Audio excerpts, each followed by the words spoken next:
La Cité de Dieu de saint Augustin, livre 10e, le culte de l'âtrie. Synthèse. Saint Augustin établit que les bons anges veulent qu'on offre à Dieu seul, objet de leurs propres adorations, les honneurs divins et les sacrifices qui constituent le culte de l'âtrie. Il discute ensuite contre Porphyre sur le principe et la voie de la purification et la délivrance de l'âme. Chapitre 1er. Les platoniciens tombent d'accord que Dieu seul est la source de la béatitude véritable, pour les anges comme pour les hommes. Il reste à savoir si les anges, que ces philosophes croient qu'il faut honorer en vue de cette béatitude même, veulent qu'on leur fasse des sacrifices ou qu'on n'en offre qu'à Dieu seul. C'est un point certain pour quiconque use un peu de sa raison, que tous les hommes veulent être heureux. Mais qui est heureux et d'où vient le bonheur? Voilà le problème où s'exerce la faiblesse humaine et qui a soulevé parmi les philosophes tant de grandes et vives controverses. Nous n'avons pas dessein de les ranimer. Ce serait un long travail, inutile à notre but. Il nous suffit qu'on se rappelle ce que nous avons dit au 8e livre, alors que nous étions en peine de faire un choix parmi les philosophes pour débattre avec eux la question du bonheur de la vie future et savoir s'il est nécessaire pour y parvenir d'adorer plusieurs dieux ou s'il ne faut adorer que le seul vrai Dieu, créateur des dieux eux-mêmes.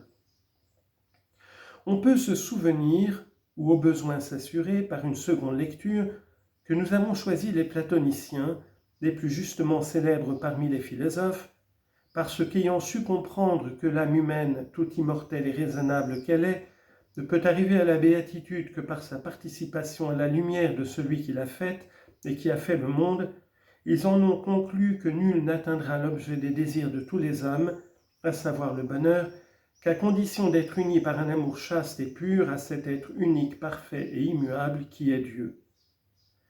Mais comme ces mêmes ont cru qu'il fallait adorer, mais comme ces mêmes philosophes, entraînés par les erreurs populaires, ou suivant le mot de l'apôtre, perdus dans le néant de leurs spéculations, Romains chapitre 1, verset 21, ont cru qu'il fallait adorer plusieurs dieux, au point même que quelques-uns d'entre eux sont tombés dans l'erreur déjà longuement réfutée du culte des démons.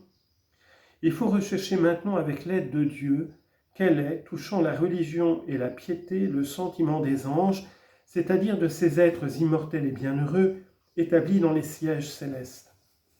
Domination, principauté, puissance, que ces philosophes appellent Dieu, et quelques-uns bons démons, ou comme nous anges. En termes plus précis, il faut savoir si ces esprits célestes veulent que nous leur rendions les honneurs sacrés, que nous leur offrions des sacrifices, que nous leur consacrions nos biens et nos personnes, ou que tout cela soit réservé à Dieu seul, leur Dieu et le nôtre.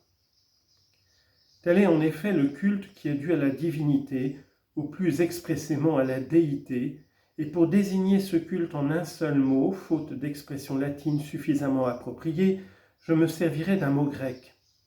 Partout où les saintes écritures portent l'atreia, nous traduisons par service.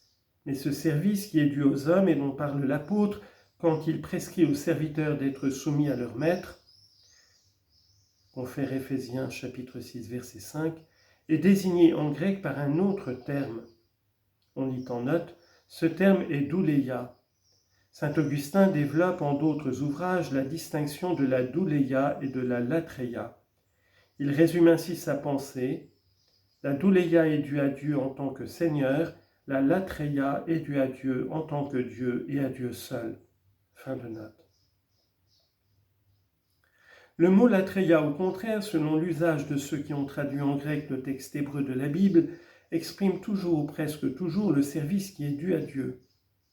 C'est pourquoi il semble que le mot culte ne se rapporte pas d'une manière assez exclusive à Dieu, puisqu'on s'en sert pour désigner aussi les honneurs rendus à des hommes, soit pendant leur vie, soit après leur mort. De plus, il ne se rapporte pas seulement aux êtres auxquels nous nous soumettons par une humilité religieuse, mais aussi aux choses qui nous sont soumises, car de ce mot dérivent agriculteurs, colons et autres.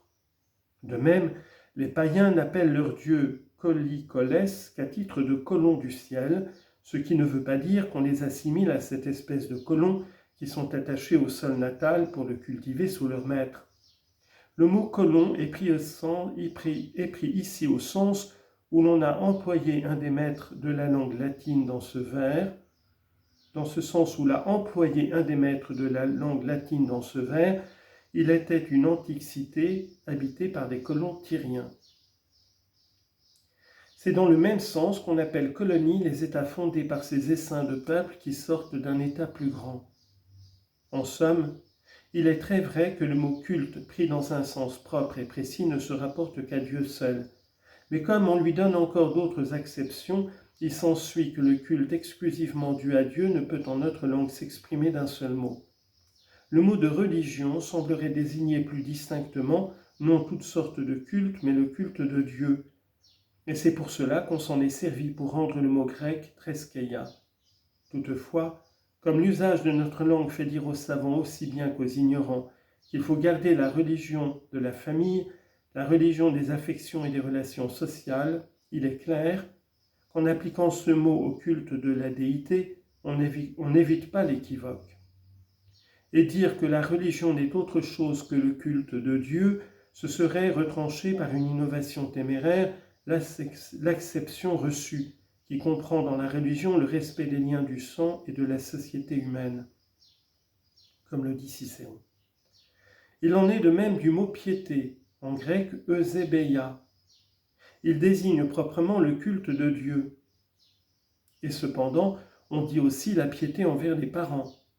Et le peuple s'en sert même pour marquer les œuvres de miséricorde, usage qui me paraît venir de ce que Dieu recommande particulièrement ses œuvres et les égale ou même les préfère au sacrifice. De là vient qu'on donne à Dieu même le titre de pieux. Confère, deuxième livre des Paralipomènes, chapitre 30, verset 9, Ecclésiastique 2, 13, Judith 7, 20. Fin de note. Toutefois, les Grecs ne se servent pas du mot eusebeia dans ce sens, et c'est pourquoi, en certains passages de l'Écriture, afin de marquer plus fortement la distinction, ils ont préféré au mot eusebeia qui désigne le culte en général, le mot thésébeia qui désigne exclusivement le culte de Dieu. Quant à nous, il nous est impossible de rendre par un seul mot l'une ou l'autre de ces deux idées. Nous disons donc que ce culte que les Grecs appellent latreia, et nous service, mais service exclusivement voué à Dieu, ce culte que les Grecs appellent aussi treskeia et nous religion, mais religion qui nous attache à Dieu seul, ce culte enfin que les Grecs appellent d'un seul mot théosébeia, et nous en trois mots, culte de Dieu, ce culte n'appartient qu'à Dieu seul, au vrai Dieu, qui transforme en Dieu ses serviteurs. Confère Psaume 81, verset 6, Jean chapitre 10, versets 34 et 35. Cela posé, il suit de deux choses l'une, que si les esprits bienheureux et immortels qui habitent les demeures célestes ne nous aiment pas et ne veulent pas notre bonheur, nous ne devons pas les honorer. Et si au contraire ils nous aiment et veulent notre bonheur, ils ne peuvent nous vouloir heureux que comme ils le sont eux-mêmes, car comment notre béatitude aurait-elle une autre source que la leur ? Chapitre 2, Sentiment de Plotin sur l'illumination d'en haut. Mais nous n'avons sur ce point aucun sujet de contestation avec les illustres philosophes de l'école platonicienne. Ils ont vu, ils ont écrit de mille manières dans leurs ouvrages que le principe de notre félicité est aussi celui de la félicité des esprits célestes, à savoir cette lumière intelligible qui est Dieu pour ces esprits, qui est autre chose qu'eux, qui les illumine, les fait briller de ses rayons, et par cette communication d'elle-même les rend heureux et parfaits. Plotin, commentant Platon, dit nettement et à plusieurs reprises que cette âme même dont ces philosophes font l'âme du monde n'a pas un autre principe de félicité que la nôtre, et ce principe est une lumière supérieure à l'âme par qui elle a été créée, qui l'illumine et la fait briller de la splendeur de l'intelligible. Pour faire comprendre ces choses de l'ordre spirituel, il emprunte une comparaison au corps céleste. Dieu est le soleil et l'âme la lune, car c'est du soleil suivant eux que la lune tire sa clarté.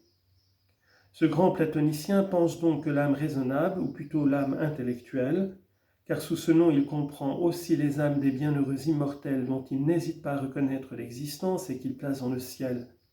Cette âme, dis-je, n'a au-dessus de soi que Dieu, créateur du monde et de l'âme elle-même, qui est pour elle, comme pour nous, le principe de la béatitude et de la vérité. On dit en note, voyez Plotin, Énéade, livre 2, chapitre 2, livre 9, chapitres 2 et 3, etc. Fin de note.